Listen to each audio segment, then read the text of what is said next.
میرا دکھ یہ ہے، آپ کا دکھ یہ ہے کہ ہم نے اس امت کو زوال میں دیکھا، ہم نے کشمیر میں ذبح ہوتی مائیں بہنیں اور بیٹے دیکھے، روہنگیا کے اندر مسلمانوں کی نسل کشی ہوتے دیکھی، ہم نے فلسطین کے اندر لہو بہتا ہوا دیکھا، درد ہی درد پھیل گیا۔ آج ان یتیموں کے سر پہ کوئی ہاتھ رکھنے والا نہیں ہے۔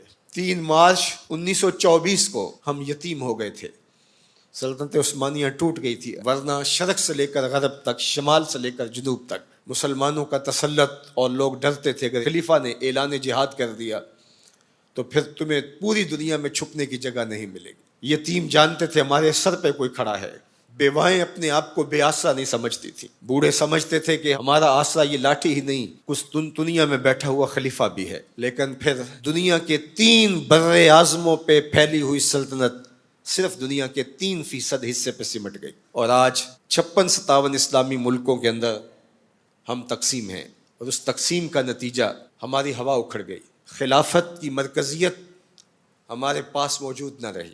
خلافت سے تصور لے کے یورپ نے اپنی صف بندی کی، اور یہ کتنے ملک جڑ کر کے ایک یونین بناتے ہیں اور ہماری وحدت کے ٹکڑے ٹکڑے کر دیتے ہیں۔ دیکھ مسجد میں شکست رشتہ تسبیح شیخ، اور بت کدے میں برہمن کی پختہ زناری بھی دیکھ، کافروں کی مسلم آئینی کا بھی نظارہ کر، اور مسلموں کی مسلم آزاری بھی دیکھ، چاک کر دی ترک نادان خلافت کی کعبہ، سادگی مسلم کی دیکھ اوروں کی عیاری بھی دیکھ۔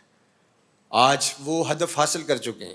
آج فلسطین کے اندر قیامت ٹوٹی ہوئی ہے، دنیا کا میڈیا خاموش ہے، یہ جو خبریں ہمارے تک پہنچ رہی ہیں یہ باقاعدہ سینسر ہو کے آ رہی ہیں۔ یہ سوشل میڈیا کی وجہ سے کچھ تصاویر آ جاتی ہیں، کچھ بلکتے روتے بچے، کوئی بین کرتی مائیں، اور کوئی فریاد کرتے بوڑھے ہماری جانب دیکھ رہے ہیں۔ ہماری جانب کیوں دیکھ رہے ہو؟ ہم تمہاری مدد کو نہیں پہنچنے والے۔ گلی میں 3 اوباش کھڑے تھے، تو کھڑے کھڑے ان کی شرط لگ گئی کہ دیکھتے ہیں ہم میں سے سب سے بڑا بے غیرت کون ہے۔ تو یہ ثابت کرنے کے لیے گلی میں ایک بوڑھی خاتون آ رہی تھی جس کے ہاتھ میں ڈنڈا تھا، اور اس کو ٹیک ٹیک کے چل رہی تھی۔ ایک اوباش آگے بڑھا اور اس بوڑھی خاتون کے بڑھاپے کا لحاظ کیے بغیر اس کو دھکا دے دیا، وہ گر گئی۔ بہت بڑی بے غیرتی کا اس نے ثبوت فراہم کر دیا۔ لیکن دوسرا آگے بڑھا اور اس نے اس گری ہوئی بوڑھی خاتون کے اوپر ڈنڈے برسانے شروع کر دیے۔ اب تیسرے کی باری تھی، لیکن وہ ساکت کھڑا تھا، اور وہ بوڑھی خاتون تھوڑا سا سنبھلی اور اس نوجوان کو کہتی ہے تو سب سے بڑا بے غیرت ہے۔ تو ان 2 نوجوانوں نے پوچھا کہ کارنامے تو ہم نے سر انجام دیے، اور سب سے بڑے بے غیرت کی ڈگری تم لے گئے ہو، اور یہ بھی تمہیں کہہ رہی ہے۔ کہا تم نہیں جانتے یہ خاتون میری ماں لگتی ہے۔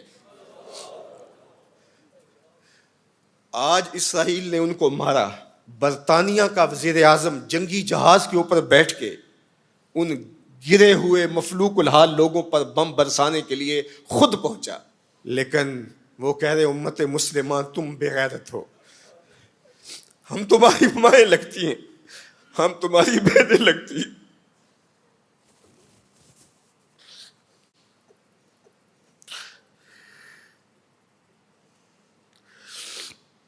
ہم تمہاری بیٹیاں لگتی ہیں۔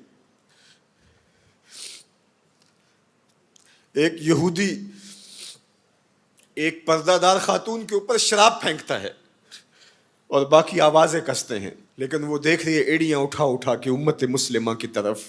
تمہاری مدد کو میری بہنوں کوئی پہنچنے والا نہیں ہے۔ یہ 56-57 اسلامی ملکوں کی فوجیں کرتب دکھانے کے لیے ہیں۔ ہمارے میزائل سسٹم، ہمارے اسلحہ جات، ہمارے ٹینک، ہماری توپیں، ہمارا ایٹم بم تمہارے کام نہیں آئے گا، تمہیں مرنا پڑے گا، سسک سسک کے مرنا پڑے گا۔ یہ امت تمہاری مدد نہیں پہنچے گی، 40 ملکوں کی مشترکہ فوج بھی تمہاری مدد کو نہیں پہنچے گی، حرم سے بھی کوئی آواز نہیں اٹھے گی، نہ عجم سے کوئی آواز اٹھے گی۔ آج امت مسلمہ ایک تن مردہ ہے، OIC مردہ گھوڑے کی طرح ہے۔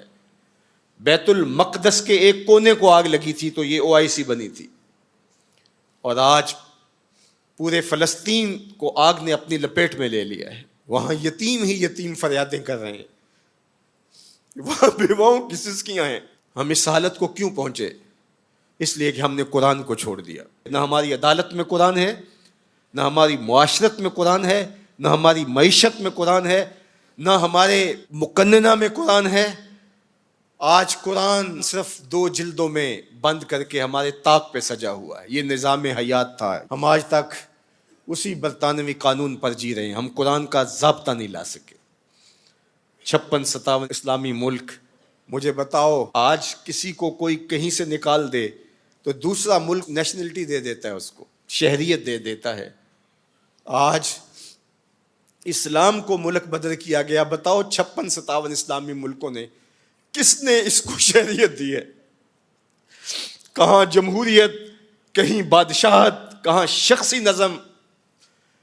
56-57 اسلامی ملکوں میں اسلام گھومتا رہا. میں غریب الدیار ہوں, مجھے شہریت چاہیے, لیکن کسی نے اسلام کو قبول نہیں کیا. در عجم گردی داؤ ہم در عرب, مصطفیٰ نایاب ارزاں بو لہب.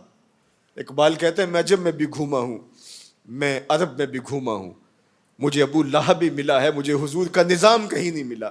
اج دین نبی دا وانگ یتیماں تے گھر کر تکے کھاوے. اے فلسطین کے یتیموں تم اکیلے یتیم نہیں ہو. اس وقت اسلام بھی غریب الدیار ہے, اس کا کوئی وطن نہیں ہے. آج اسلام اپنے نظام کے ساتھ کہیں موجود نہیں ہے, اور یہ پستی اور یہ زبوحالی, یہ ذلت, یہ نکبت, یہ رسوائی ہمارا مقدر کیوں نہ ہو. قرآن سے دوری کے نتیجے میں رسوا ہو گئے. ہمارے دردوں کا مداوا قرآن ہی ہے, ہمارے دکھوں کا علاج قرآن ہی ہے. گر تو می خواہی مسلمان زیستن, نیست ممکن جز بقرآن زیستن.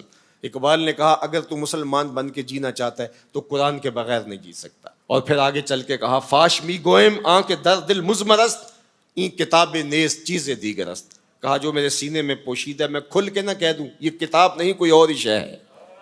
یہ زندگی بانٹ دیتی ہے, یہ اٹھا دیتی ہے گری ہوئی قوموں کو.